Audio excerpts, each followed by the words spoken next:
I'd spent a lot of years here on the beach. I've been coming here since 1978. I really do care about the environment here and the preservation of the Warramai culture and their land.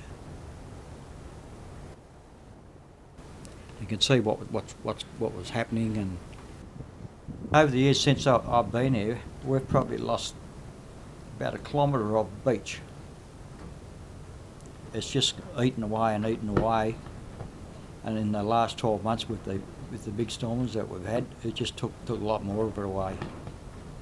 So with the big seas and the traffic and everything, it's all eroded. The frontal dunes are eroded away, and now we're open to the sea now. We had a big storm in June here. The water come through. It come through about 1/2 metre high or a bit more. Hit 3 huts. It didn't do a lot of damage to them, but it was very frightening. It wasn't only the storms. There was an increase of traffic. The quads. A lot of people started buying quads back in the mid-90s. So they people come from all over the place, Sydney and everywhere, bring their quads up here and racing around on the dunes, and they're just chopping the place up. Some terrible chopped up all the vegetation, and we've had up to 14 huts. But some of them got sanded over. Some collapsed and that, and some of the blokes come back and rebuilt them. And we kept around about 12 huts practically all the time. We lost one a little while back, and it hasn't been rebuilt. I'd just like to see people just read the signs and take notice of them. The beachfront is still accessible by 4-wheel drive. We're asking people to have a look at the tides and have a look at the swell, because at times that beachfront is unpassable.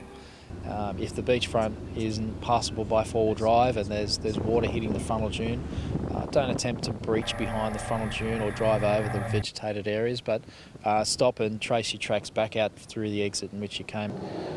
Currently there's no camping permitted also. That's due to the erosion and the frontal beach conditions with the high tide and large swell still overtopping the frontal dune system.